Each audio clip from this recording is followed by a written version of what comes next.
Professional wrestling is as popular as it's ever been, with promotions worldwide seeing huge success.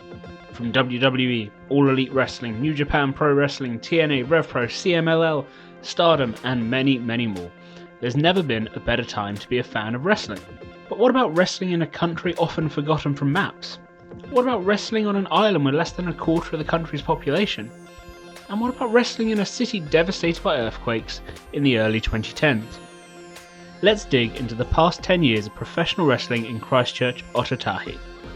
I'm going to explore some of the key moments in these 10 years of wrestling and speak firsthand with some of the wrestlers about the key shows, controversies, and how much of their lives they've dedicated to their craft.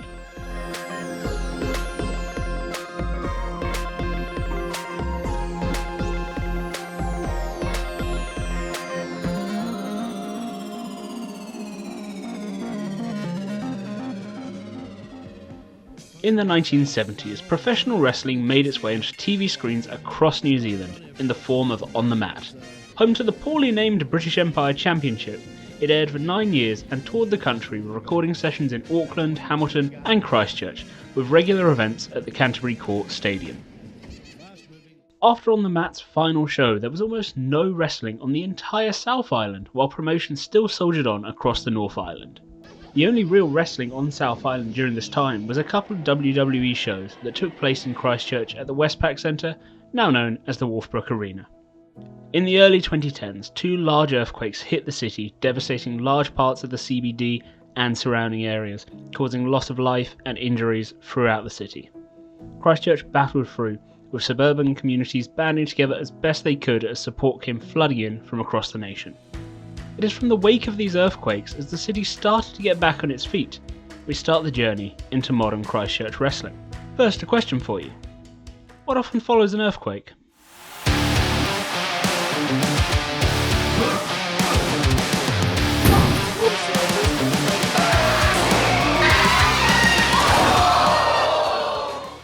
Founded in 2015, Aftershock Pro Wrestling was the first attempt at setting up a wrestling company here in Christchurch. It was born off the back of a performer called the Night Stalker, setting up training sessions on mats in warehouses and farmland. So my name is Damien Driggs, formerly known as Te Tanakai Cole, and I got into it 12 to 13 years ago. I was one of the first trainees back when it was just an idea here in Christchurch. The trainings I was doing went for quite a few months. And then we went on almost a hiatus. I get a message one day saying, oh, we're back in business. I found a place. This is where we're going to be doing it. And that's where I met Jay. Jay had always wanted to be a pro wrestler and actually had a plane ticket booked to fly up to Auckland to train with IPW, as there was no wrestling on South Island. Before that could happen though, my partner found out she was pregnant and wasn't sure what she was going to do and where we were going to go.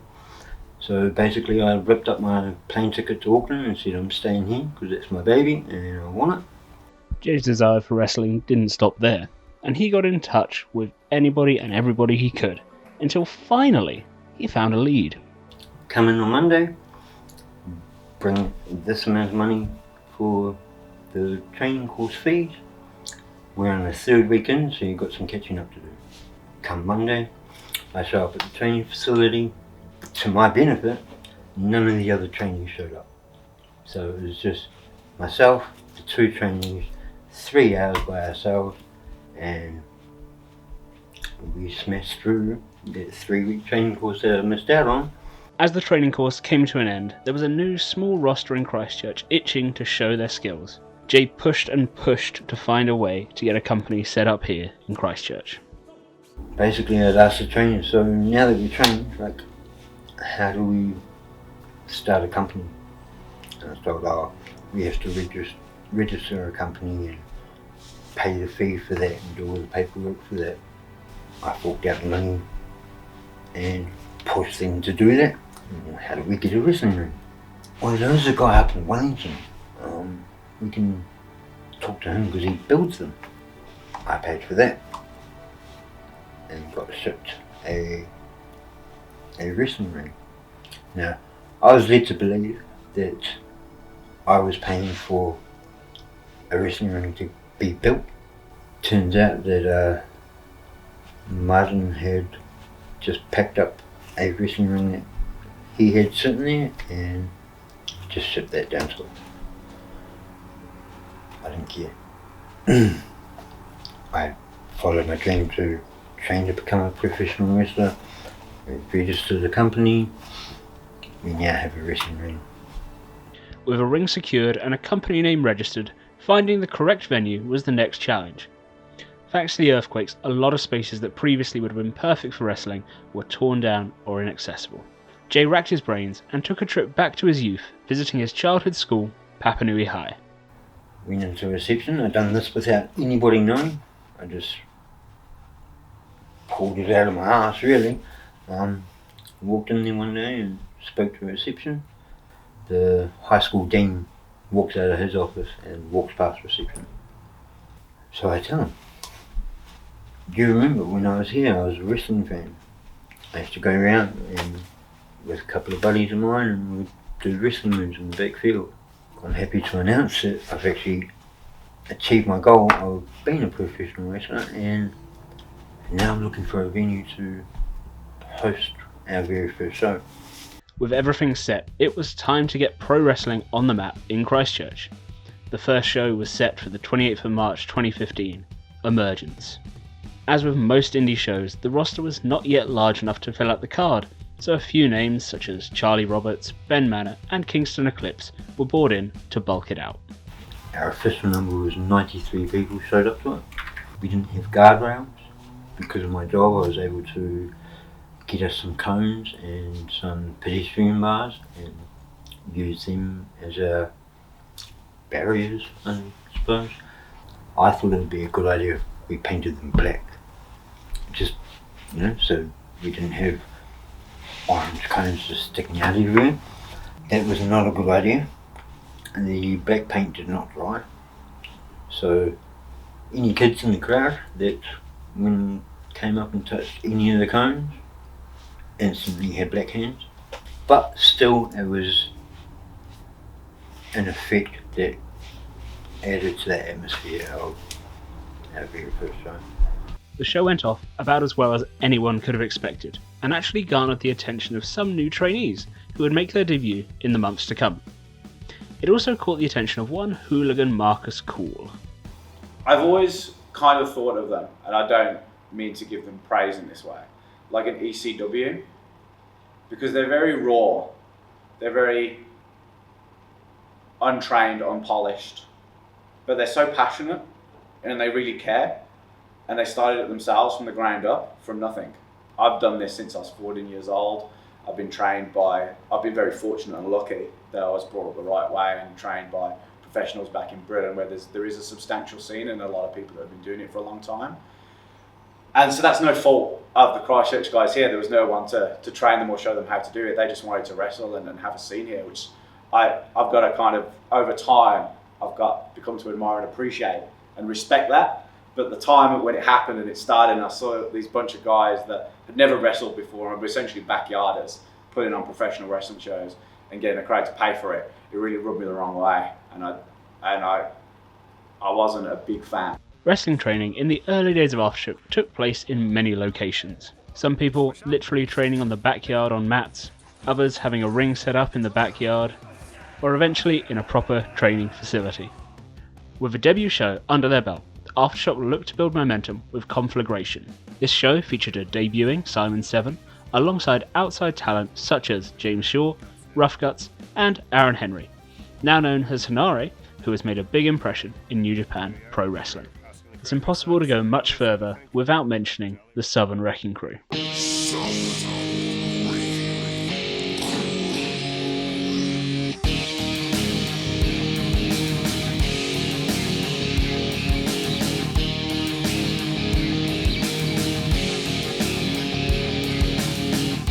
The main members were Simon 7, Levi and Stan Murdoch, and they would later be joined by Jimmy King and a host of other people through the years. The concept was sort of put together initially with Aaron and myself because we were going to do some tag team stuff and sort of talk about making a stable.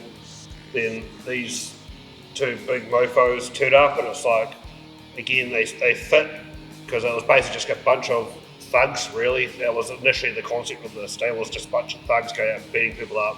Not necessarily wrestling matches at that point, so it was like, well, we bring these guys in while they're still training, and just obviously that sort of accelerated. And so what, Wrecking Crew debuted Boot Camp 2015 at Chooky's match.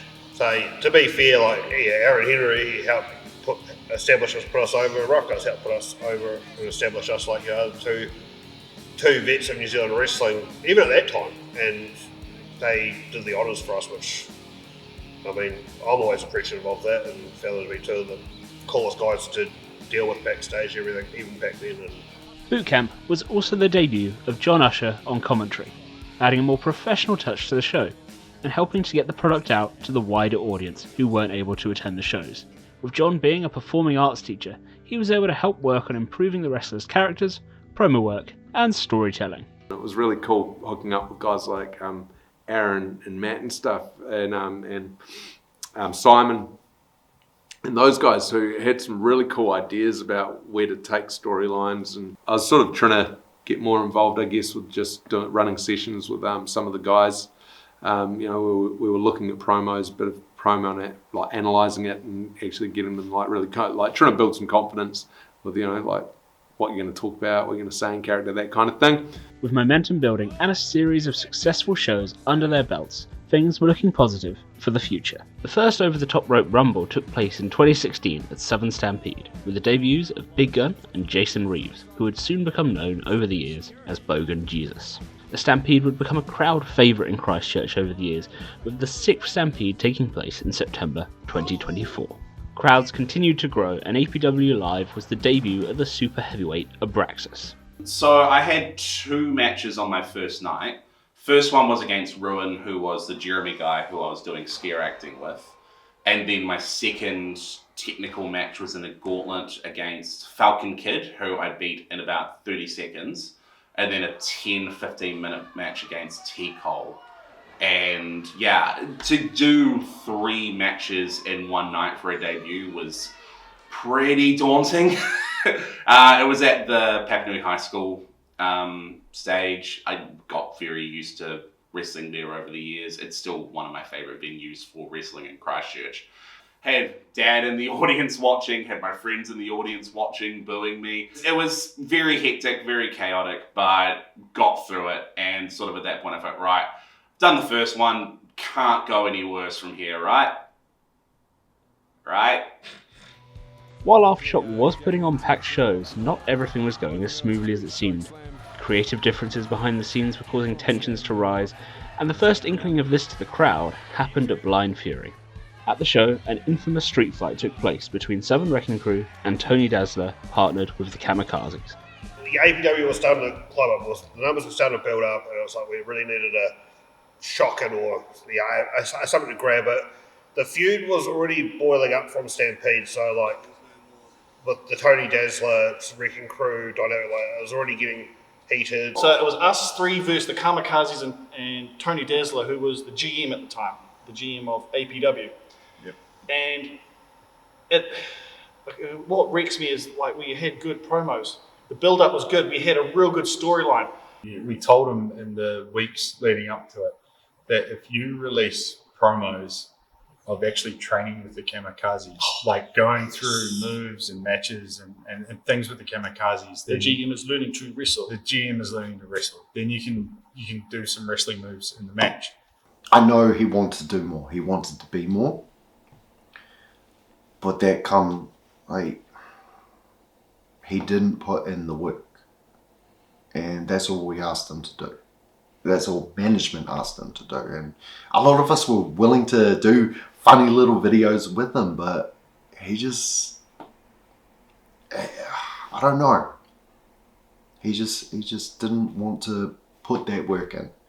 Day of, we also got advice from a couple of other people saying, well, he's the GM, he hasn't done any wrestling, he didn't release any training videos or anything like that. So to save face, just handcuff him off to the side so then you guys can do what you need to do down the track and then build them up, and then good guys at the end of the day prevail. So I think that was the first time he got his nose out of joint a wee bit. We did the match. No matter how many times we watch it, can't understand how Tony Des, I think he got concussed. Must have been the toilet seat or the toilet roll that bounced off his head. Someone tried saying it was when they whipped me into the corner and my butt hit him, but my butt didn't touch him. And then after, I remember over in the corner there, backstage, you all good? Yeah, mate, yeah. Nothing was a problem. Then all of a sudden it came out on the chat, what are you fucking laughing for? It's not funny. He's like, oh, I got a headache. Oh, I got a concussion. Oh, I've had an MRI. Okay. My mother is, she's retired now. She was one of the top people at the DHB, the District Health Board in Christchurch here. She obviously did not go through his records, but I said, Mummy, do you get an MRI for a headache? No. Do you get an MRI for a simple concussion? No. Why the fuck would you say, I've got a concussion and now I need an MRI? So then, okay, all said and done, he threw his toys, and then he said, don't put that on the DVD. Now, it frustrated me because him and I were mates before that, and then he sent me a text saying, oh man, it's nothing to do with you, the ball's in your court, I hope we can do this, that, blah, blah, blah. It's like, no, you didn't just shit on us, you shit on everyone. Yeah, it wrecks me because we had such a wicked build-up, and I thought, everyone was on the same page. The Kamikazes who we wrestled against, never a problem. I checked with them for years, multiple times. Did you have a problem with the match? No, I loved it. Absolutely no problem. No, nothing's a problem. Like the power bomb where I put one guy through the other guy on the table, they asked for that. And kudos to them, because I'm not going to ask for that, but, those were real good guys that were keen. And again, I don't know how they feel, because they're not here at the moment, but, it just fizzled out. The rest of the Kamikazes several times, but I think 5 out of the 6 got shit on, personally. Yeah. And that's what annoys me. This is a damn shame, because he was a good friend. And that's what this business does. It brings new friends. So no matter who they are, seeing them leave on any terms, it's sad, it still hurts. But it's family, right? Tony Dazzler leaving and venting his frustrations publicly online was what to become one of many such situations over the years. By the time Road to Revolution came around, John Usher had stepped away from commentary, and it was clear to many that things were about to take a seismic shift in Christchurch wrestling. Matt Doherty was present for the Blind Fury street fight. At that point, he would approach APW to talk about investing in. So it was Matt Williams, Chris Wiley and myself that met with him upstairs in his office above his pizza shop. And the meeting went really well, what Matt's visions were and stuff, it clearly showed he had, at that point, business acumen and money to invest, and I'll take some responsibility for this go. Well, I remember walking out of that meeting with Matt and Chris. They were both a little unsure for respective reasons, but to me, I looked at it as, well, hey, we've got a guy that wants to invest in our product. What's the worst case scenario? All I known is that he was going to financially get involved with Aftershock and sort of help elevate it to the next level, which, credit to him, it definitely felt like he did. He seemed like a nice guy. He seemed like he was coming in as a fan of wrestling, seeing an opportunity like wrestling, going, cool, let's try and elevate it a bit. And yeah, initially, seemed like a nice guy. Seemed fine. Matt Doherty became one of the most recognisable names in Christchurch wrestling. While his time in the scene was short, he certainly has left a lasting impact. After coming into Aftershock as potential financial support, he left and set up his own promotion, Ultimate Championship Wrestling. This promotion was going to start with a bang and cause the already fractured Aftershock roster to be split in two. Matt Doherty decided that if he couldn't run APW the way that he wanted with his money, that he would just branch out on his own and start his own company. There was one training he came in and he wanted, to talk, say his side. Everyone was in the ring, just looking at him, had their questions ready, their comments. But because I wanted to give him a chance, I stood behind him. To me, this is someone that, yes, may want to do things a lot differently, but could take us to another level. Matt very quickly was like, well, I'm going to start my own promotion. And we had conversations very, very early on. And it was like, well, okay, we can go this direction with the sinking ship with people we don't necessarily have faith in anymore. Or we head with this new guy that's got grandiose plans, and he's, by this point, shown that he's got the finance capabilities to do something bigger. Yeah, we're going to go that route, because the future otherwise for APW was, at that point, was bleak as hell. We all basically stood our ground and drew a line in the sand, and everybody started assuming their position on whatever side of that line that they stood on. In a way, APW was my baby, and I wasn't gonna give her up for anything. The biggest thing you're taught when you come in with wrestling is the first lesson is respect your brother and respect yourself. And Doherty came in just with a lot of disrespect in a lot of people's eyes.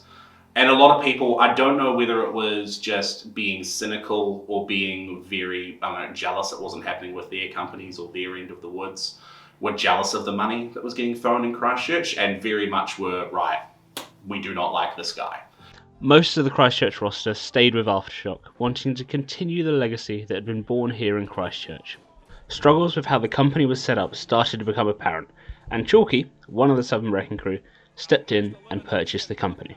The day after taking over APW, I had the collectors knocking at my door looking for money because the rent wasn't being paid at the training centre. CTV hadn't been paid for hearing APW. So yeah, it was a hard thing. I was working 68 hours a week to try and pay my bills, keep a roof over my head, and pay off debt collectors and things. With Chalky at the helm, Aftershock continued to put on smaller shows at the Brougham Tavern, and a whole host of new talent was getting their first taste of pro wrestling. My debut came Brougham Tavern. I can't remember what the show was called, and it was against Nick Silver. What I really remember about that match is he put a dress over my head and legitimately punched me in the face 5 or 6 times, and I just thought, screw this is dumb.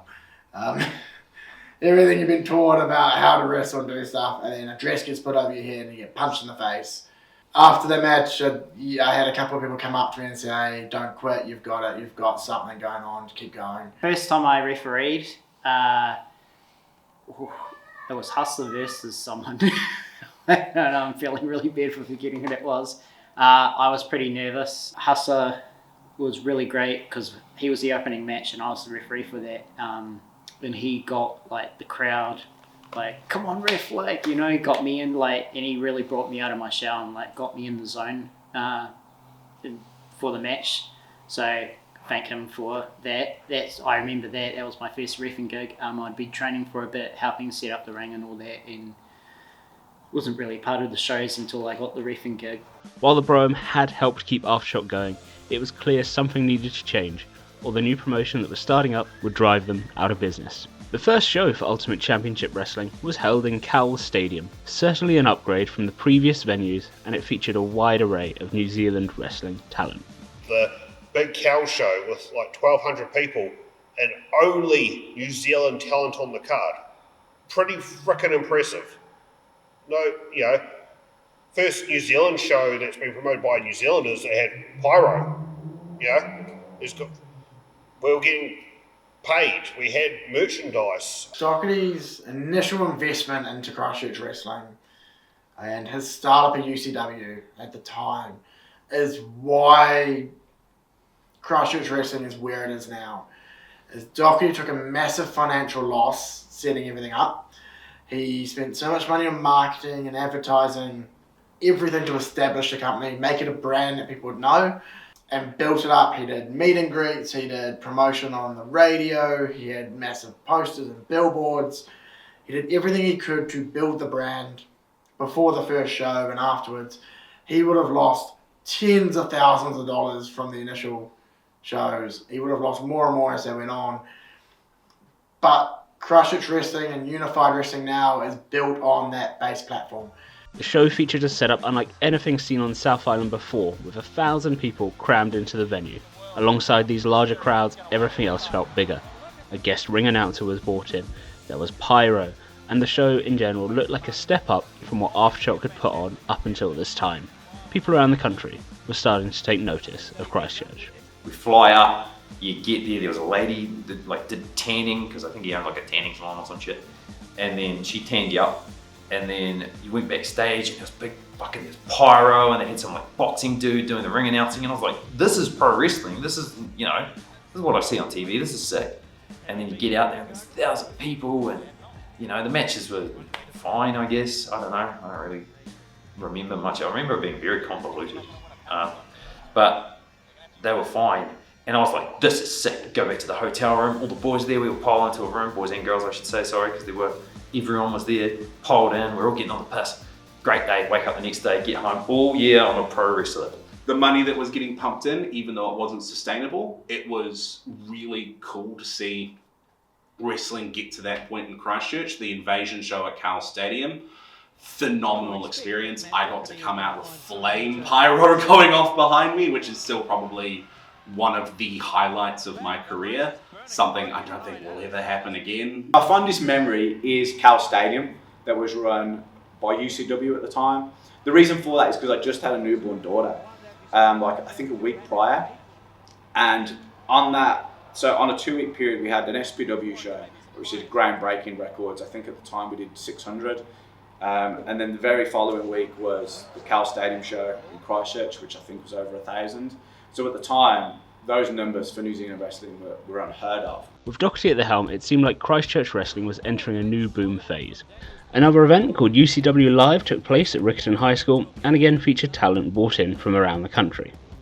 With UCW looking to be the real deal, efforts were made to make a change and build Aftershock's reputation amongst the community. One of these ideas was to try taking the promotion out of the city to the resort town of Methven. Located an hour-and-a-half drive out of Christchurch City, it was a gamble that needed taking, so the ring, stage setup and wrestlers made their way to the venue. We are probably an hour before show starting, and our champion decides he wants to go. Doesn't even want to work the show. Methven was a show that was put on to try and play to the little community in Methven. I know I was meant to wrestle Simon 7 in a match I was quite excited for. During the day, when everything's getting set up, there's a little bit of drama, relationship stuff going on for Jax Casey, and he pulls himself from the show. And he just says, I'm not doing this anymore. And he goes, I need a break from wrestling, pulled himself from the show, and things had to be rewritten on the day and scrapped together. We're getting close to bell time and rewriting almost an entire show to juggle it all around and try and have some semblance of order, which is probably about the worst scenario to ever be put into. The show had only just started, and then I'm getting news that he can't do the match. It was we'd start this rivalry. We were looking forward to it. It was going to drag out a long time. Then all of a sudden, I'm getting news not from him but from everyone else. He can't do the match, and it's a damn shame because now that I look back at it, I should have gone to him. Obviously, we've made things right since then. But I just remember at that time being so hurt he couldn't come to me. And then once he left, having to come up with this whole new match with somebody else. Hustler worked the opening match and had to take 2 of these talents back home. That was it. They were finished with wrestling full stop. I had to drive from Methven to Christchurch, listening to nothing but wah, wah, wah, bitch, moan, wah. I didn't get to enjoy in the festivities afterwards. So selfishly, the match for Simon kind of got overlooked, and it wasn't good. It wasn't planned. Nothing's there. And then they had to do a makeshift main event, which the joy of a bull rope match that goes on for a half hour plus with somebody who took a bunch of liberties with a rookie, being myself, who was about 4 matches into their wrestling thing. And it just wasn't very good. It was all just a bit of a shambles mess. Pretty crap night, to be honest. I was a million miles away by that point because personally for me, I'm battling and I'm trying to create a profitable product that helps put money back in the bank for Jorks. You know, I've just had our champion walk, and the guy that ended up with the belt in the end was still on the rise up, and it was just maybe too early. Yeah, Methven was an event that I think people look back on and think there was a lot more dramatic stuff happening behind the scenes than there was. This one person decided they'd had enough for a while, stepped back. When they happen to be the main event and the champion, it makes it a bit more messy and difficult, but credit to everyone involved, they made a show work and the people there enjoyed themselves. So, chicken soup from chicken shit. Not salad. While it'd be nice if I could say that was the worst show to happen in July of 2017, unfortunately, it wasn't. With successful shows under their belt and Aftershock having some disastrous moments, it was time for UCW to take a trip to Nelson for bad company. So myself, Kane, and T-Rex, who was working out for us at the time, piled into a car and we drove for 13 fucking hours in the middle of winter to Nelson. So we left work on Friday, we got to Nelson Saturday morning, the show was Saturday night. We slept where we could in the car, and then we went to the venue and we tried to get to sleep there, but they were doing a full construction, so it was like drills and hammers and shit left, right and centre. So we basically went at that point, by the time the show rolled around, it was a good 30 something hours without sleep. Simon dragged me to Nelson. He took me to Nelson on a thing of he was going to force Docky to put me in a match to prove that yes, there were rookies in Christchurch worthy of looking at. And Simon was a big supporter of me early on and was quite good at being helpful for that. The match itself was nothing much, but Nelson was an interesting experience to see the start of the end of Doherty. It was a show held in a church in Nelson that involved underage girls walking through the wrestlers' locker room in the middle of everyone getting changed. I mean, it's another example of Doherty's great idea, get community groups involved and to increase wrestling and increase word of mouth, increase popularity. Don't do it with the underage dance troupe girls walking through the male changing area. Having them involved is a good idea. The execution of how they get everybody to the stage and up just didn't work. So, unfortunately, the only way to get on the stage was through the one door, and that doorway led into the locker room everyone was. And it was a very awkward situation for the people who were half naked and half dressed at the time.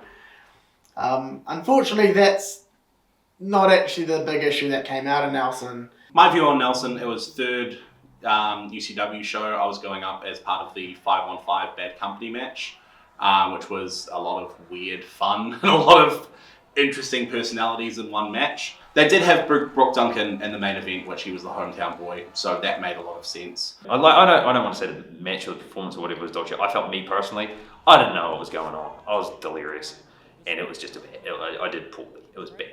Whatever. Doesn't matter how bad you do. You should still get paid. There just ended up being far too many costs from the show. He put far too much money into it. There was a case of them claiming that the floor or the carpet had been ruined in the venue and him having to pay that back. And yeah, he came to us and said, look, I can't afford match fees and stuff like that. And to reimburse travel, just let us know, let me know travel-wise what you guys paid and I'll reimburse it, which I did. I put in hotel, part of the petrol, and he paid that back, no problem, within about a week. So I didn't have any issues with that. Didn't get my match fee, but considering this was our promotion, I didn't really care. It was a fun experience. It was fun to do it. It was other people involved who were Probably using Doherty as less of a person to wrestle for and more of a bit of a cash cow that seemed to cause the most of the stink. We were looking at potentially reimbursements of maybe a couple hundred for doing the show. The people who are complaining were getting fees of ups in the thousands. I can see where they're coming from, but at the same time, they didn't seem to have the same investment that we did. And I think it was unfair that Doherty took a lot of the flack for that, because he was very good in working. He did pay back what he said he would with us. We drive back home straight away after the show, so we're home Sunday morning. So we've driven 26 hours of the 36 hours that we were involved in the show. And that's fine, you do it for the love of the game, for the love of the craft or whatever. Problem was, he had promised to at least pay our petrol money and pay us as performers, which was cool. You should do that. And he didn't. I personally think I can say I got paid for every show I worked, not necessarily the amount that I was promised, but I think there was guys that didn't even get paid for some of the stuff, which is unfortunate. I know there was some people up north who took it to heart, really had a much higher contract, and then blew it up online, got international wrestlers involved, and really did a smear campaign on him, on Doherty. It was out of the aftermath of this show that things started to take a turn for UCW, with word of the payment issues for wrestlers getting out to international talent, including Will Ospreay, who was brought into the country initially to work with SPW. Matt Doherty is a dick. A guy that should never have been involved in wrestling. Will Ospreay, great dude, and always great to myself and SPW and New Zealand Wrestling. He came over for SPW, did some amazing stuff for us, put on great shows and really put a spotlight on the scene and others. Unfortunately, he then got tangled up with Matt Doherty. And that put a massive negative spotlight on New Zealand worldwide. And that really pissed me off, because that's not what we brought Will over here for. It was to try and put a positive light on it. And everything went so well, shows went great, Will did great, and then that shit happened afterwards. And it really, really pissed me off, you know, because everyone was working so hard to bring some positivity here. Will had done a great job as well. And you've got idiots like that that just tarnish and ruin it all. And unfortunately, there's a lot of those type of people out there. In the wake of Ospreay bringing light on talent not being paid for their work, Matt Doherty put out a statement that has gone down in infamy here in Christchurch.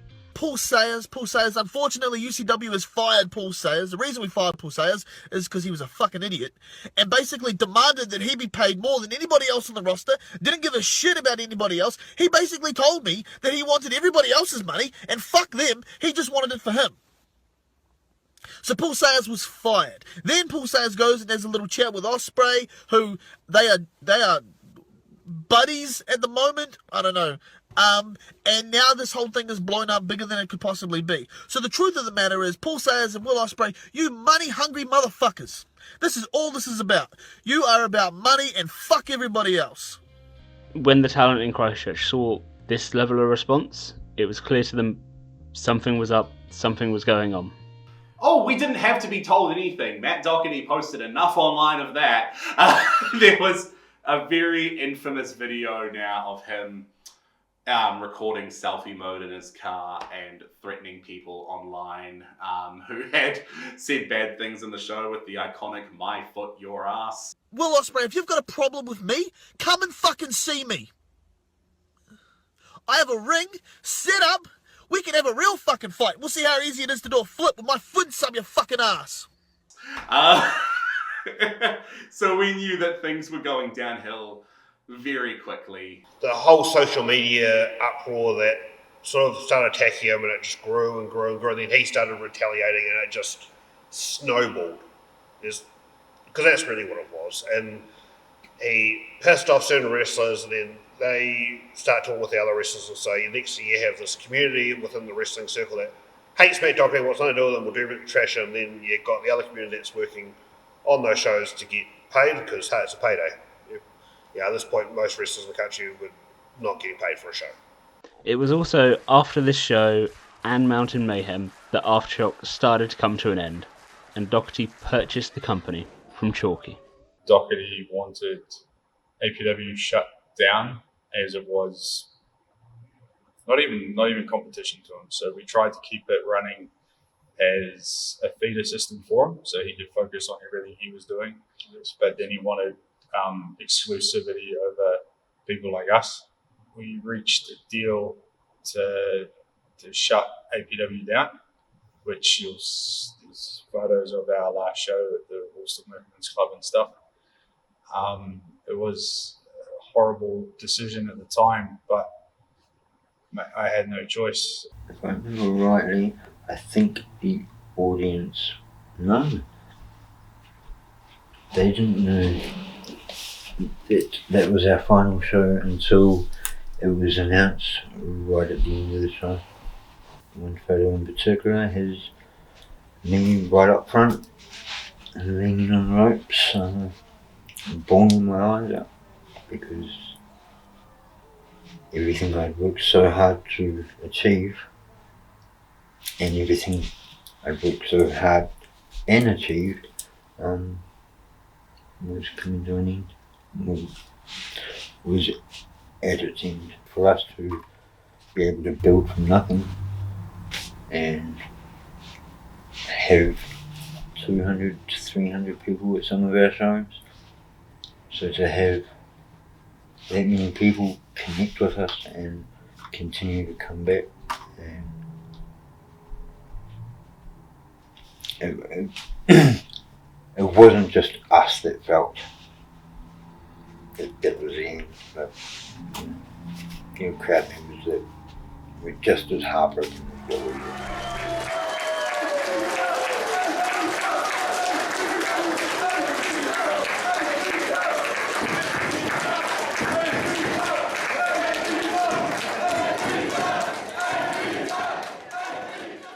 With Aftershock gone, no competition left in the city, it was time for UCW to put on another stadium show.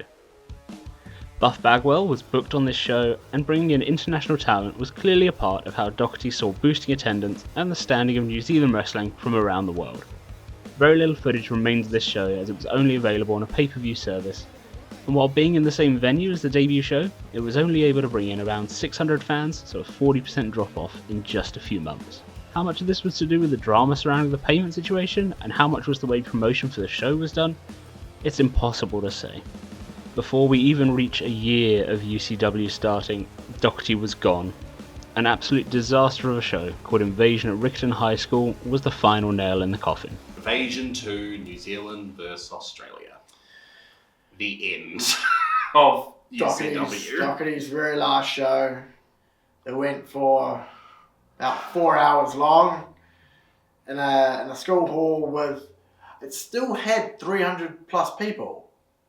There were people crammed out the door into the foyer area of the high school, standing room only, to come and see the show. It was an absolute packed house for what it was at the time.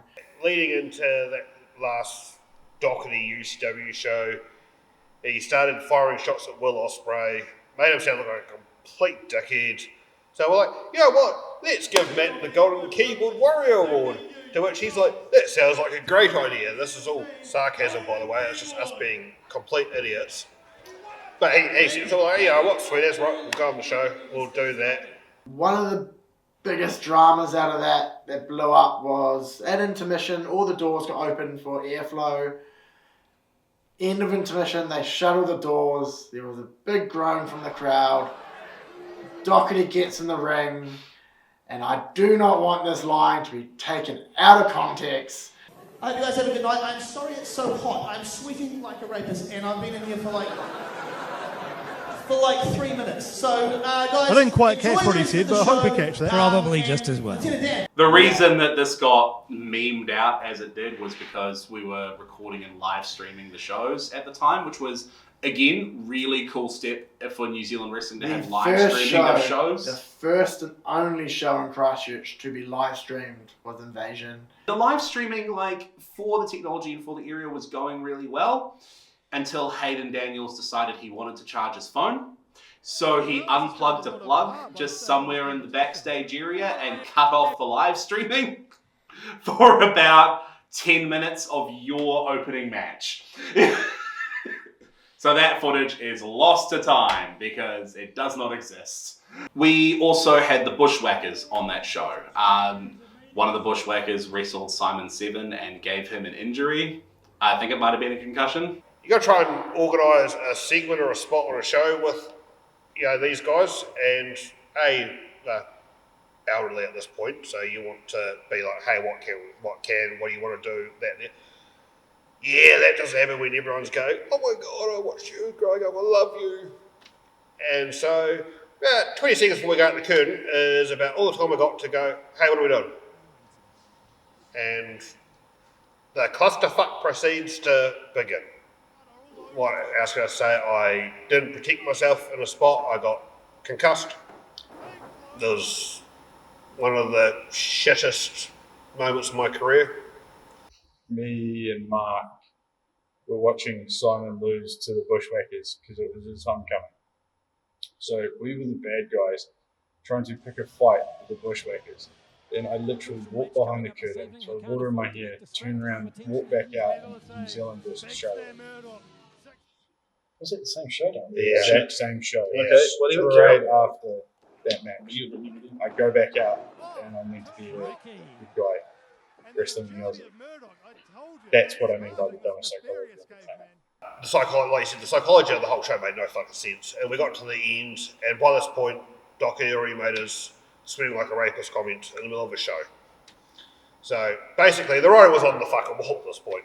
So we're backstage getting changed because as far as it was going, our night was finished. And he comes, Docky walks in, right, everyone just needs to go out there and fight the Aussies. Well, okay, and that's why you'll see us stagger out at the very end because as far as we were going to be involved in that. Then climb over the apron, get literally toe punted to the side of the head. That was me fucked. Don't really recall the rest of that night. But that was the end of Matt Doherty and Christchurch Pro Wrestling. Was that night. That was just literally the next day it was done. So it is official. It's official. I have sold the company, and it's kind of a bittersweet thing. I'm sad that I will no longer be involved, but I'm happy because I get to move on. So for me, this is literally it. This is my last post and probably the last time you'll see me. Never say never, I suppose. But thank you guys. It's been an absolute blast. I've had an amazing year. Thank you to all my talent that worked with me and stuck with me and supported me. You guys are amazing, and we put on some amazing shows. So look, 2018 in New Zealand wrestling is going to be a big year. All the best to everybody, and I'll see you later. While Doherty certainly didn't make himself particularly popular amongst groups of people, it's hard not to appreciate the ambition he brought to try to take wrestling in Christchurch to that next level. And even if it was only those couple of stadium shows, feels like in some way he succeeded. Matt Doherty told us all at a training, while we were training, that UCW as it is was going to be shutting down and that he was done. That was also posted online that he was done, he was over it. He was over all the negativity and the backlash he was getting, which is understandable. No one really wants to take all that negativity for so long. Yeah, if Matt had utilised his money constructively into wrestling and listened to people that were willing to actually offer their advice on how to create a sustainable wrestling product for New Zealand, that would have been a whole different story. Matt Doherty, the businessman, I'm not a fan of, but Matt Doherty that got Buff Bagwell, the Bushwhackers, was making an effort in New Zealand, I highly appreciate. But unfortunately, there's a lot of trolls out there which started shitting on the product. So all New Zealand could have benefited from this if these certain trolls weren't having digs. It got, like wrestling fans in general, it all got taken too far by certain personalities who thought they were doing the right thing. And yeah, as we've said, there was a lot of bad things he did, a lot of bad things that happened. But the man was getting hounded online, he was getting death threats, his family were getting death threats by some people. It was a lot for one person, and not the kind of thing you could really excuse for anyone. It's that, you know, when they do the thing where they go and confront the bullies online personally and go, this is what you've said, do you stand by that? If you did that with certain New Zealand wrestling personalities now with what they'd said back then, I don't think they'd be able to excuse some of what they did and said. This left Christchurch wrestling at a bit of a tipping point, so yet again, Chalky stepped into the fold. Every time something goes wrong, I just get caught with the fucking can. Went into some negotiations with him, basically bought UCW out from him. The hardest part about it was, I loaned a lot of money off of our grandma, Mark and I's grandma, to make this work. So at that time, I fucking borrowed a shitload of money. And she wasn't the fucking youngest at the time, so it was obviously a shorter term investment more than anything. We tried to fucking run shows again under the UCW banner. With Chalky back in charge in Christchurch, it felt like everything had returned to a more stable state, with ownership being local. However, one issue that came up was the money that Doherty was pumping in, it couldn't be matched. So slowly various elements of the production side of the show would slip. Venues started to get smaller, with the Brougham Tavern being used again. The Brougham Tavern was always our home in these hard times. Whenever Christchurch wrestling got hard, Brougham Tavern became the safe place for us. Again, thank you, Jesse. Thank you, Hulk. It felt like a return to form for Christchurch. It felt like back to how things were with Aftershock before things had gone bad. Christchurch run, grassroots, everyone giving a hand, helping, set it up. There's a lot more positivity. A lot more positivity because it was sort of, right, all the drama's over, it can't certainly get worse from here, so let's just all dig in and get this back on track. Which, for a good few shows there, that attitude held pretty firm. Yeah. And then it slowly... You got fired, buddy.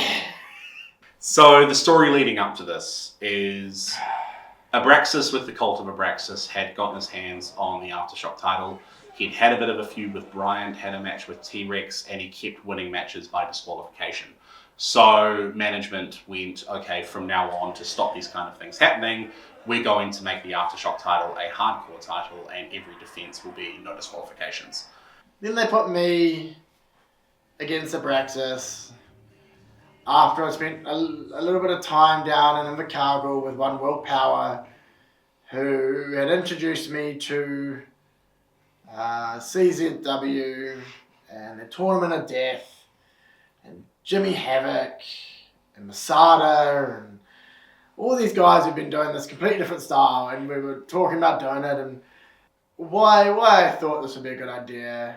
I have no idea, but we did our hardcore match.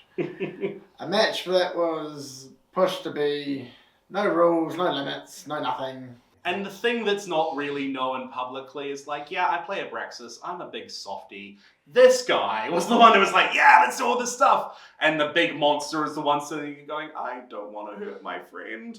But anyway, we went out and we did the match, and there was chocolate. I got hit over the head with an advent calendar. It was great.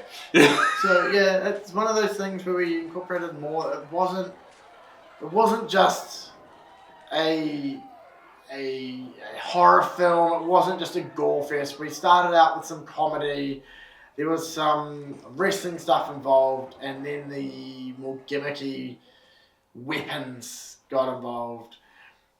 And it just kept building and escalating, and it ended up with me bleeding quite badly from the head. It's safely, very, very safely bleeding. There was a group of barbecue skewers that had sort of been held together, which... Do you know what actually caused the most blood? Staples? The staples. Yeah. And the staples are what we got told by one of the owners to do more of. And all that happened is I got 3 or 4 staples in my forehead that sliced me open, really. There was a lot of sweating going on, so the poster was slip and sliding and breaking apart already. Realistically, wrestling is an entertainment product for the crowd. And your whole point is to get the crowd invested in the good guy overcoming the bad guy. And at the time, I was maybe 70 kilos soaking wet. This guy was about twice that. really good visual of smaller good guy, big bad guy, David Goliath. And the good guy couldn't beat the bad guy. And as I got beat up and destroyed and covered in blood, people got upset.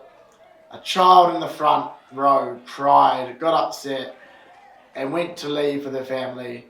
Stopped ringside to watch the finish of the match, saw me lose, got upset, and left. Again, big softy.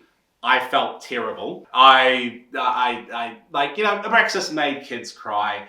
I felt bad that it had gotten to that extreme. I'd gotten in contact with the family, said I was sorry, apologised. But certain people in unified UCW management said that wasn't good enough and I needed to publicly apologise on my page, which I was like, that breaks kayfabe. I've already apologised to the family. I'm not going to do that. So I ended up walking away from the company. When the Brougham Tavern became unavailable due to flooding, the search for venues continued. Eventually, a little club called the D4 was found, and this was a much more intimate venue. Then they moved to a club called D4, which if you try and Google D4 now, got shut down by the police for reasons. Allegedly. Allegedly reasons. Allegedly. The venue itself was set up for raves, small DJ gigs. To put it in perspective, before you go into the toilets, there was a canister on the wall to put your chewing gum. Because they knew what people were having. The bar was in another room to everything else.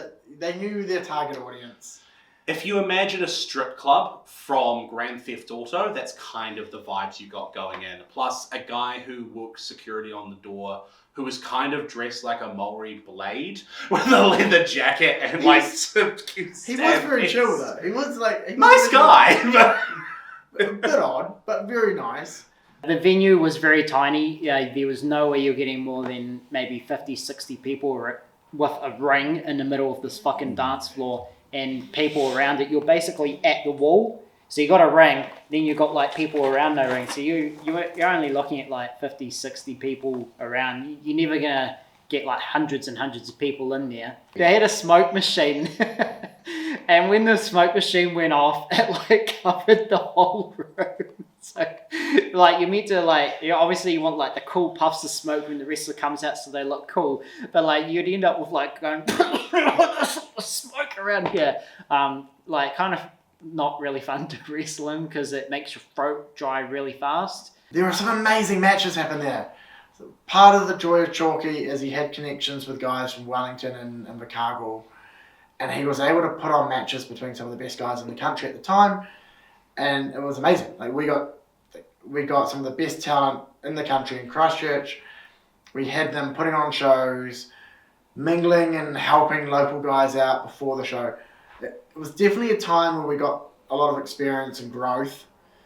I did two matches there. We were in this match, and it was the craziest, one of the craziest matches I've ever been in, and that was the one where I got smashed over the head with a keyboard. Actually, yeah, by Simon. Yeah, of course it was Simon. Yeah. Yeah, man, that was sore. No one can relate to that pain, being hit over the head by a keyboard, unless you've been hit over the head by a keyboard. So which keys fell off? I think every one of them. Oh. They exploded. They exploded. It's probably not a good idea to advertise how amazing that looks, watching a keyboard explode and the keys just go everywhere after it's hit somebody on the top of the head. They're like stepping on Lego after that. Oh, yeah. If you headbutt Lego, if you ever fall over and your head touches the Lego, you that's the pain. Nothing else compares. It's that.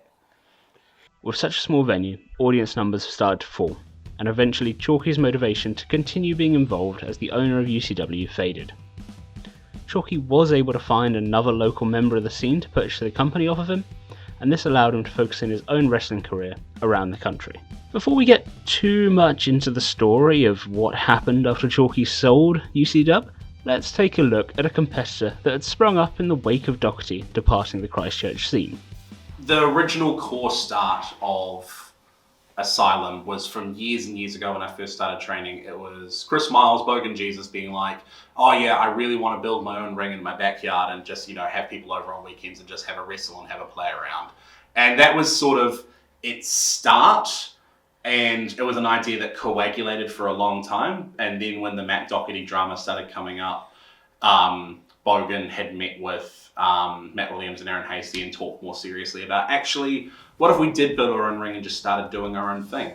Asylum was supposed to be the spiritual successor to Aftershock, taking the lessons from Aftershock, taking the lessons from UCW, taking lessons from around the country, and trying to build what they thought was the best promotion that Christchurch could have. I started a company with a couple of other dudes for Asylum, and that kind of, was a bit of a transitional period between the two. Asylum provided that alternative to UCW's higher budget and slightly more produced feeling.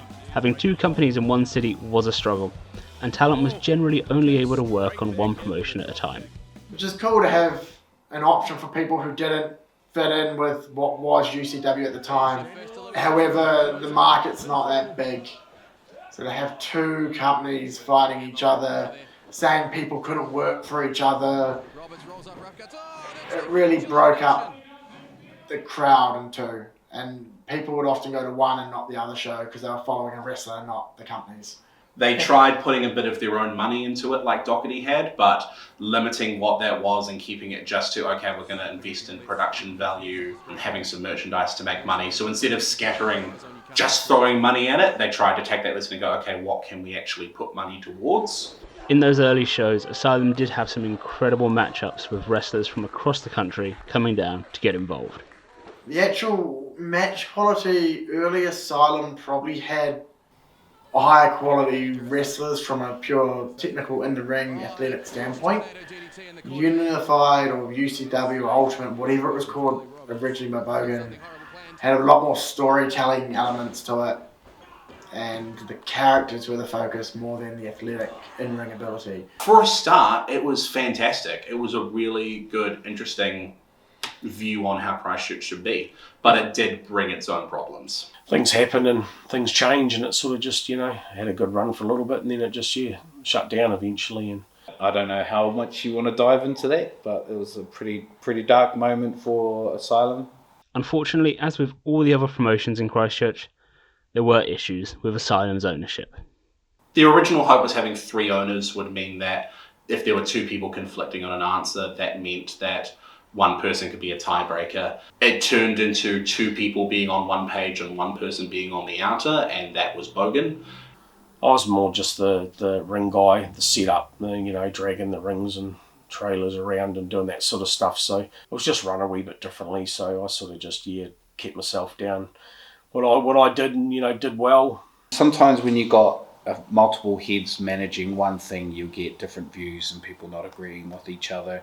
During trainings, we would have one of the 3 members taking a training, and he would vent and voice out their displeasure and their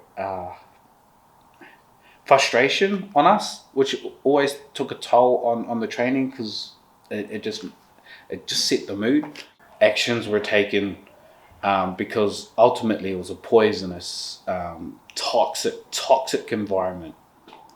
I've seen Chris Miles fight against tsunami after tsunami of just harassment, backstage stuff.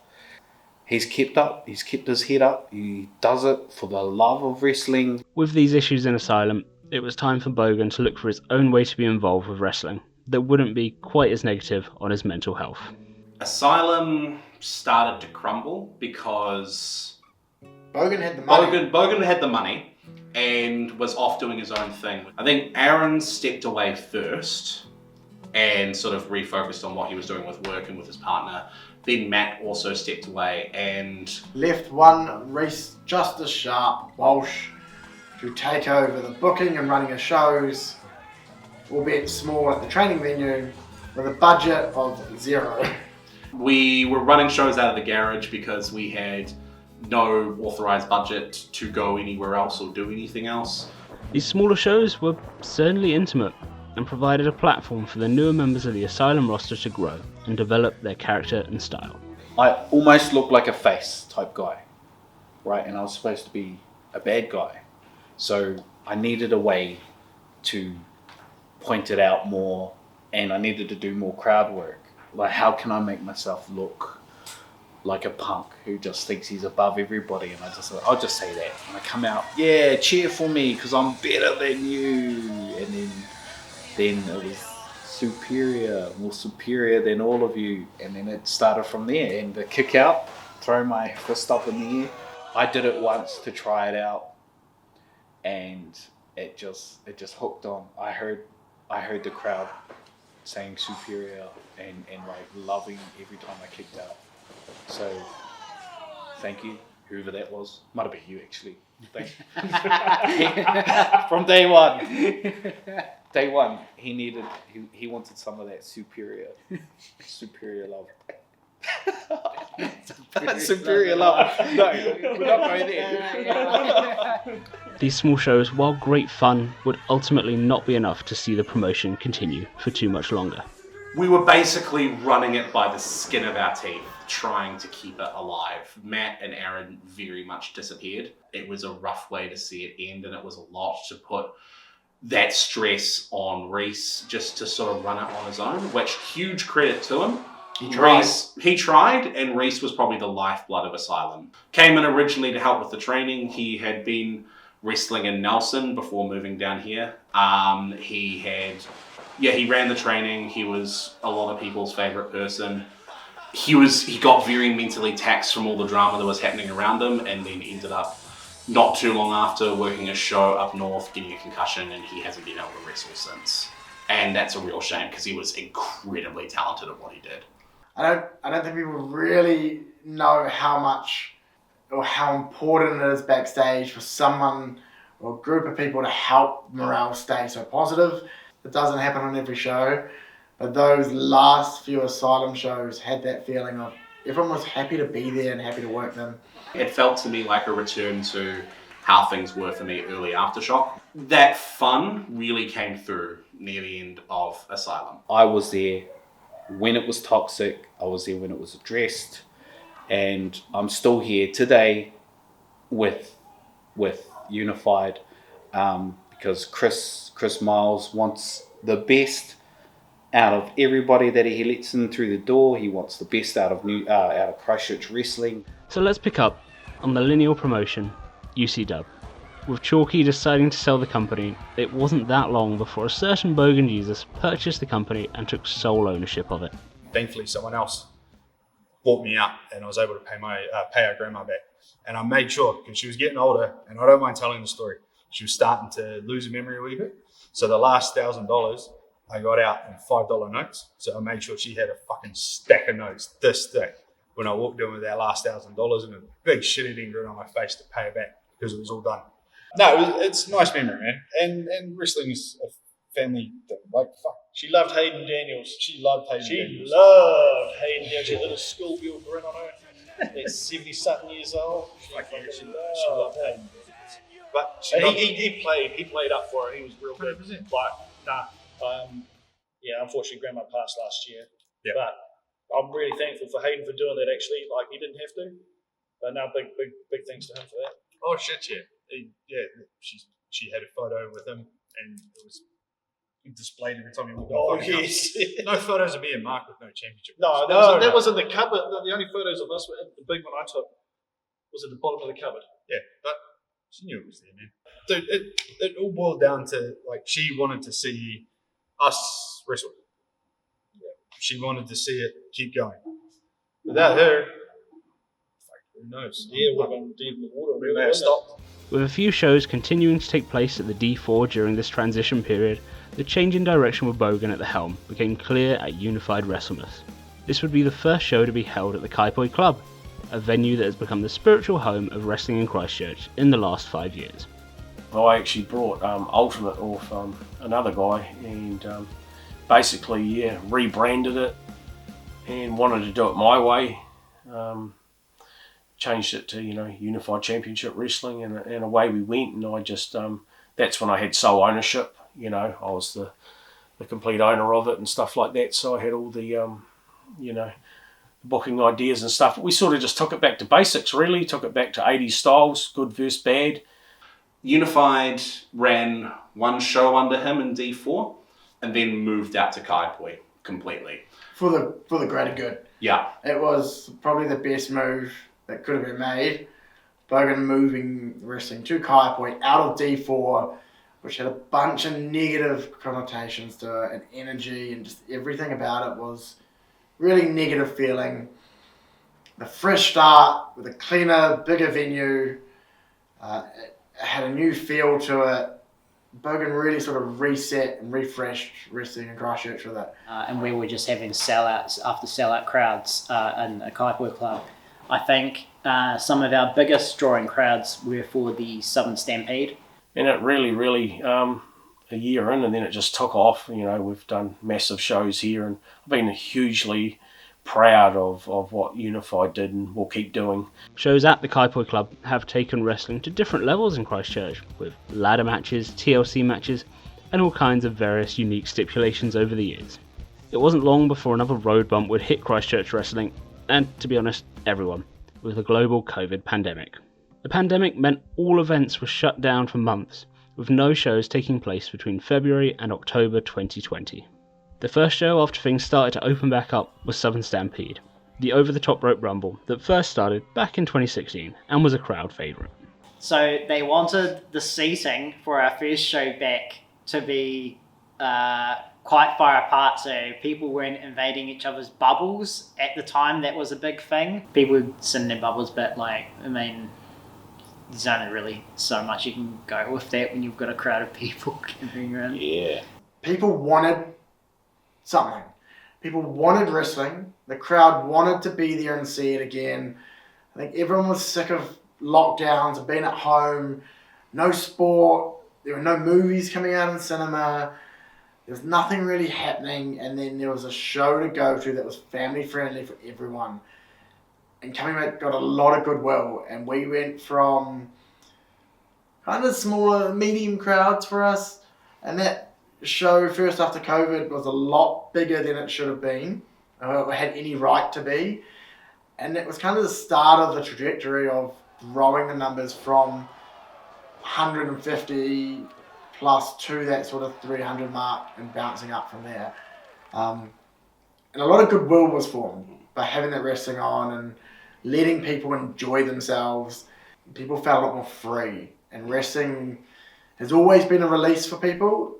And that first one after, in the middle of the plague, that was the one that really let people enjoy themselves again. And wrestling was something fun for people. It was a bit of hope. During that time, we had the bank robbers,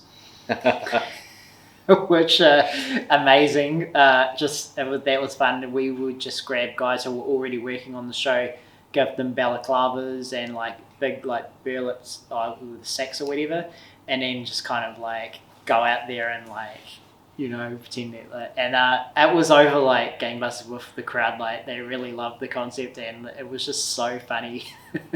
But that was just kind of the workarounds we had to do with the COVID stuff. With the pandemic easing up and shows able to be held again, Unified was entering a period of stability, with crowds becoming used to travelling out to Kaipoi for the shows, and families loving the characters, stories, and entertainment. The growth of crowd sizes would continue, and some memorable matches would take place in this time. We had the big event, which was, I think after COVID at some point, and that was packed. That was 550 odd. That was huge. I stood back there and I was like, man, we did this.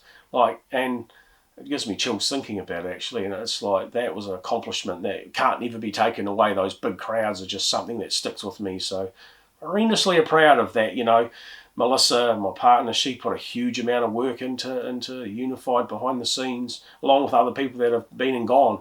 Post-COVID, Unified has probably been the best era for Christchurch wrestling that we've seen so far. Best crowd sizes.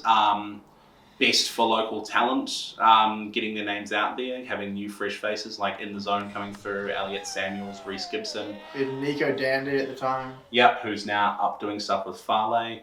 We had a lot of new Trent fresh... Hooper. Yeah. Still up there. You're right. Tyler, TJ Isles, Farley, New Japan stuff. They're smashing it. All came from that post-COVID period in Christchurch. It was like a new renaissance for Christchurch, and it was really exciting to see something fresh and something new happening. So the later match, my parents had like a small step stool, whatever, in their garage, and I thought, I was thinking of comedy stuff that Jill could do, and then I went, you know what, I said to my dad, I was like, hey, can I borrow that step stool that's in your garage? And he goes, sure. At the start, everyone egged Stuart to try and leap for the belt standing without a ladder.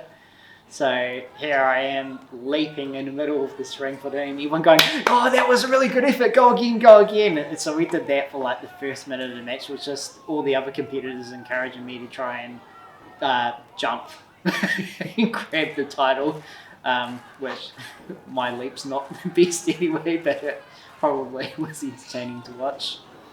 That was our first match at the Kaiapoi Club with the belt hanging out. Yeah, I believe it was the first ladder match they had, yeah. During the match, when I had to grab a ladder, I ignored the obviously the big size one that you would use. I went under the ring, I pulled out the little stool, got a great reaction from the crowd, and then I was up trying to reach for the title. What's supposed to happen was Hustler kicks the step stool from out under me and I bumped down. But instead, he flew what up. happened was he kicked it all right, and I fell, and my left leg went straight in between the legs of the ladder, and I planted my leg straight and fell back because it's how I fell off it when it was kicked from beneath me. It wasn't until after the match, when I was backstage, and even people in the crowd that know me personally were kind of like, are you alright? It looks like your leg got twisted, and like people thought like I might have like torn something or broken my leg. It looked gnarly. And then I looked back on it, and my leg, I'm very fortunate that nothing happened to my leg because it was landed at the most awkward angle it possibly could have. But I got out of that scot-free. Towards the end of 2023, a new face joined the unified team, King Kama. So I went to school with Jay, aka the Hustler. So I've been following his journey for years, wanting to get to one of his events, but being a musician, a lot of the time I'd be doing gigs somewhere while he was wrestling. Eventually ended up going to my first Unified Championship Wrestling event with my bro Kane. Absolutely at the time of my life, it was my first ever live wrestling event in general. I was having such a good time, and afterwards Chris, aka Bogan, came up to me and said, hey bro, maybe you could come and perform one of your songs at the next event. And that's when I started getting more involved. We had the idea of me managing Hustler and Kawa as Rise and Grind as well. So straight away, I wasn't only thrown into like performing, I was chucked into a storyline, and I was like, hell yeah, I'm all for it. Like, I think that's like every like wrestling nerd's dream, is to be a part of a story or to be a part of it in some way. So as soon as I was like online promoting it, and like the bad guys were like talking shit about me and throwing like abusive messages on my post, I was like, yeah, I'm one of the boys. So yeah, it progressed pretty damn quickly. Yeah. This injection of a different form of energy and a promotional viewpoint from outside the wrestling industry caused crowd sizes to continue to grow, and a few new talents would also be picked up. Matt's a great example. You know, he came up to me at a rock gig. I've known him from years ago through the metal scene. I was at a rock gig. He goes, hey, how can I get into wrestling? Who do I need to talk to? Every other attempt didn't work by saying, hey, I'm keen to train. Hey, I know a few things. Hey, I can take a clothesline. I don't mind bumps. That didn't work. So what did work was me coming in and criticizing the shit out of them. That worked. They said, all right, if you think you're good enough, come along. Me and Leaf started a wrestling company in high school. It's called UBA, Ultimate Backyard Assault, with another guy called Scott. and we started touring around the South Island just as kids, 16, 17-year-olds, in our little cars and stuff, invading other companies down there and around. And that's pretty much where it started. So I've got a lot of good moments already, but I think my favourite moment was probably when I reffed the TLC match at Southern Stampede. It was my first event. I was just a ref. I didn't have to do a lot except for tidy up the ring because it was a TLC match. You had to climb, grab the belt. I entered the ring first, obviously being the ref, and Leith was on. He was on timekeeping. He was on ringing the bell, and I was walking around the ring. Him and I locked eyes. I was in the ring, he was down there, and we locked eyes and we went, "We're doing it, bro." And that was quite a big moment for me. It wasn't full of fireworks or anything like that. It was just that eye contact with my best mate being like, "Can you feel it, Murray? Can you feel it?" Yeah.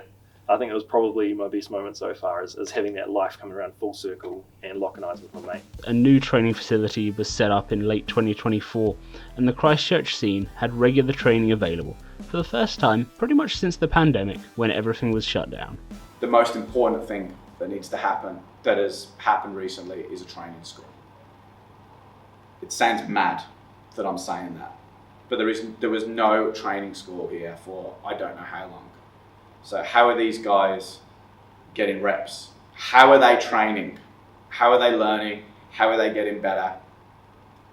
Like that wasn't here, and neither is, and that's a great step forward. Back after 24, we found a new training venue in Kaiapoi, and we've been able to watch the talent, the local talent and skill, just upskill so fast by having somebody to train again. The growth, the potential is being reached faster. The growth is just amazing. There's so much going on now. Having a training venue back, having a lot of positivity between the wrestlers coming through. The potential, the trust and opportunity that's been given to people in the last sort of 6 months has been incredible. When you're not actively training to just get in the ring and do a match, it's your body kind of... It's demoralizing. Yeah. And also wrestling's easier the more you do it. If you take long hiatuses and breaks and then you try to go back doing it, the physicality is quite debilitating on your body, and you kind of, even if you're not even really doing it much, just throwing yourself and slamming yourself down after not doing it for a while, it gets sore pretty quick. Whereas if you're training every week, you build that resistance and that tolerance, and so then when you do have a match, you're not feeling like absolute crap the next day. But having the training here, it's been great, and kudos to Chris for getting this all set up for us. Yeah. But even we've been able to train. We've got a whole bunch of new people come in. Probably later this year, more of them will be able to have their first match in front of a live crowd, and show what they can do. And it's just been great. Good group of people. We all get along. Or at least I hope so. We do. I get along with everyone. I don't know how they feel about me, but... Alongside near record-setting shows in 2024, Unified was able to play a large part during the Otatahi Smoke Festival in Hagley Park, hosting on stage throughout the day and putting together little 24/7 matches in and amongst the crowds. The Otatahi Smoke was good fun. Got to hang out with the locker room, and then the rest of the day we were just having random matches all around the park, and people were confused as shit, man. They thought they thought we were having a go, and we certainly were, but we were there to wrestle. We weren't there to do anything else but wrestle, maybe drink a beer.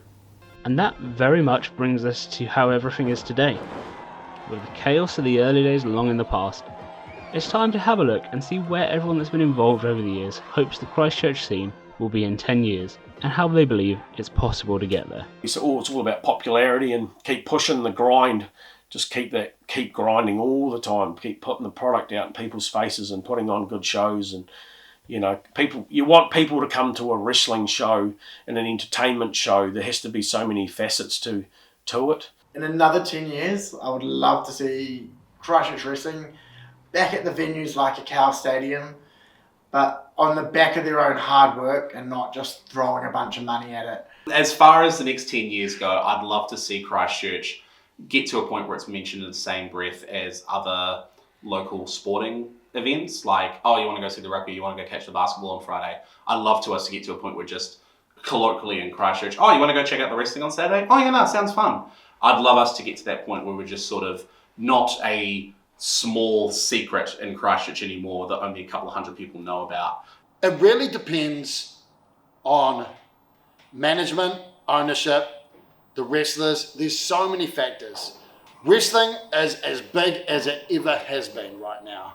Christchurch wrestling in general is managed in the right way. The sky's the limit. I would like to see more younger people wanting to have a go.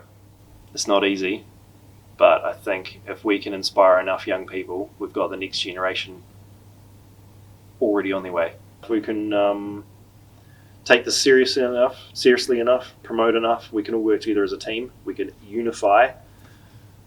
We can bring things together. I think we can put on some fantastic shows and make New Zealand wrestling history.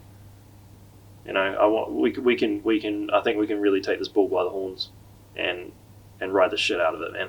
I would like to see Christchurch wrestling bloom to a point where we could maybe do a show in like Horncastle Arena. I think that would be like the crescendo, the top of where I would want to see Christchurch wrestling, where we could put it like maybe like a WrestleMiss or like a big annual show in Horncastle and have people flock to Horncastle to watch like some local wrestling. That's ultimately where I would like to see it. Yeah, well, we've got that new stadium coming up, and so that would be great. Yeah. Yes. I don't want to be that ambitious. But Oh, mate. the stadium, 20, 30, 40,000 you can pack in there. 10 years from now, I'll definitely be retired or broken. So I won't be wrestling, actively wrestling, but I do hope to still be involved in one way or another. The talent that we have at the moment, some of them are still real young guys, have years ahead of them. When you look at indie promotions from North America and England and that sort of thing, a lot of them look smaller than what we've got here, so I think it's pretty healthy. I think it's really cool, the connections with the rest of the country that have been there all the time. I think as long as I actually think a lot of the success hinges on that collaboration and that between the different promotions. Honestly, I think New Zealand wrestling is probably in the best place it's been since I've been in the country. I think it's thriving at the moment. There seems to be shows up and down the country everywhere, which has its pros and cons, but the pros is that the guys are getting reps in, the guys are getting more experience, they're getting experience in front of a live crowd, and that always used to be really challenging as a performer and a wrestler in New Zealand because there was only shows every month or so, and to really improve and get better, you need to perform in front of a live crowd regularly. So I think in terms of quality and where it can go from here is only up. I hope it's still going. There's no more takeovers, no more change of ownership, no more arguments amongst owners. In 10 years' time, I'd like it to be just this well-oiled machine where people get to do what they want to do, where they love it. And the crowd comes in and they're leaving with smiles on their faces, no matter what. That's what I'd love. I'm happy that they're putting a bunch of people in seats at Kaipoi. I'm happy that it's still alive. I'm happy that guys are getting a shot. I'm happy that guys are still training. I'm fucking stoked more than anything, and we had a small part in keeping that alive. I just want to see Christchurch wrestling carry on. I mean, I've put 10 years of literal blood, sweat and tears into it, and personally, and sacrificed a lot of time with kids and stuff like that to try and put on the best product for the people and for the guys, so they're trying to have a good time. And I may have succeeded at times now, I may have not. It is what it is, but deep down, I've got no animosity with anybody. I'm happy to be retired. And I hope the future's bright for Christchurch Wrestling. And that brings an end to our journey into 10 years of Christchurch Wrestling. The more I've learned, the more similarities to how the city has recovered from the earthquake I see. Much like the city, early Christchurch Wrestling was full of chaos and challenges, with new owners, promotions and drama happening on the regular. As the years passed by and the new city started to rise, wrestling in the city had also reached a much more stable place, with Unified being the only promotion in the last 5 years. I've gotten to know the current roster very well, and their ambition to do well while avoiding the toxic traits that have gone before is admirable. Who's to say this cycle won't repeat itself, but hopefully I'll be here in another 10 years looking back on new stadium shows, TV deals and more. As I write those words, however, there's rumblings of changes in management at Unified and a fresh perspective that might kickstart a whole new era of wrestling in Christchurch and take the promotion back into the central city.